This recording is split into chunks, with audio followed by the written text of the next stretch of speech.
vertelde net dat hij toen hij jong was dit soort liedjes altijd speelde om proberen meisjes naar zijn huis te lokken. Noordzee Jazz. Radio 6. Soul en Jazz. Maar volgens mij heeft hij nu niet meer dit soort trucjes uit te halen. Want de harten van de vrouwen in de studio die kloppen heel wat harder. Hij kan niet alleen waanzinnig trompet spelen, onze Christian, maar ziet er ook nog eens heel goed uit. Ja, is gewoon zo. Zijn nieuwe plaat, Christian Atunde Ajua, die is net uit. Weekstay op Radio 6 geweest. Heb je ongetwijfeld een heleboel tracks van gehoord de afgelopen weken. Christian, welcome. Thanks for having me. Thanks for being here. I heard you just slept for an hour and a half. About an hour and a half. Yeah, I didn't get in until 7:30 after the party at the Bird last night. You were at the party at the Bird in Rotterdam. Was it good? It was great. Yeah. I just kind of overdid it a little bit. So I'm just trying to save my energy up so I have enough to play at 11 o'clock. So we'll see how it goes. You're playing here tonight. It's not your first time here, is it? No. The first time I came here, I was 13. You were 13? Yeah, so that's 16 years ago. So whom did you play with? Donald Harrison Quintet. Oh, of course. Your family member. Yeah, my uncle. He brought me over here as a puppy. A few months ago, your new album came out, Christian Atunde Ajua. It's more than just an album. It's kind of a rebirth for you, I heard. Can you explain? Well, it's interesting because this year I completed my name. It's strange, since I've been in Europe, everyone looks at it like a name change. Yeah. Because Scott is still a part of my name. But I wanted to make sure that what people called me also had something to do with how my identity politics said I should be called. And so I extended my name or completed my name this year, and sort of the music sort of embodies all of the stuff that went into that process. Okay, Yeah. and what's the process? Well, I'm sorry, that's the guy that makes my horns. Oh! Sorry, he's outside messing with me. Yeah. Well, I think, it's a process that actually starts, I think, for a lot of black Americans when they're really small, right?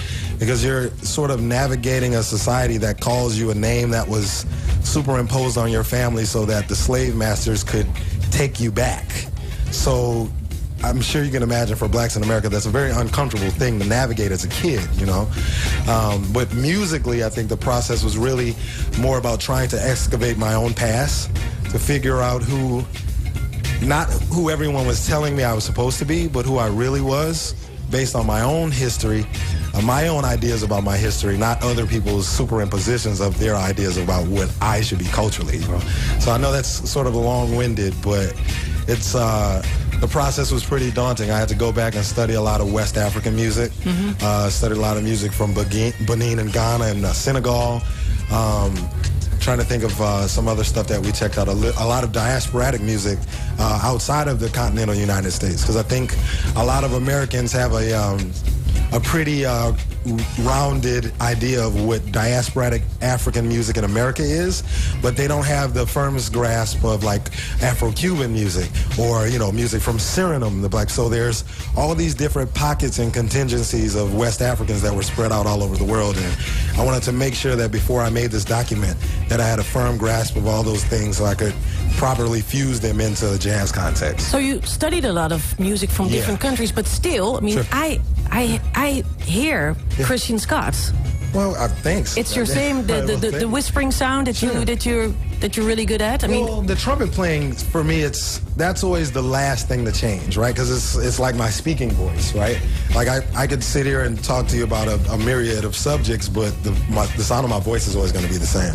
I think it's more just layering conceptual things, different timbres of instruments, different approaches to how to play them, because a lot of what happens in jazz is more or less, most people look at it as a hybrid of Western music and Western harmony and African rhythms. But in New Orleans, where the music is born, it's also West African harmony that a lot of people don't talk about.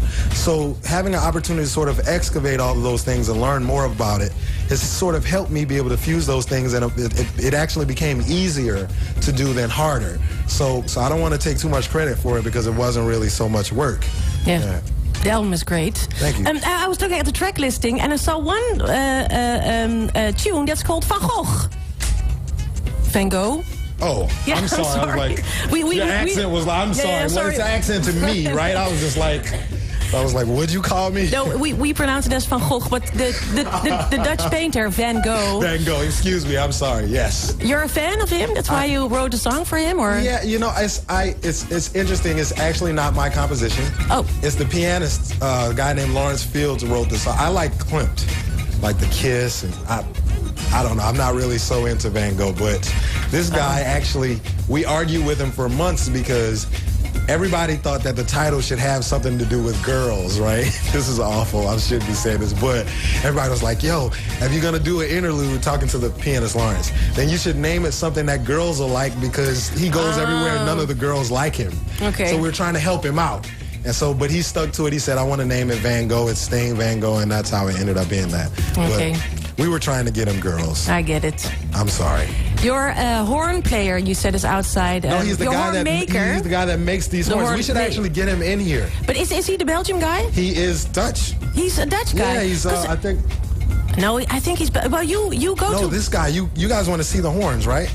Yeah, actually I do. But you go to Belgium, don't you, to a store to get your horns? No, this guy is the shop is in right outside of Zoetermeer.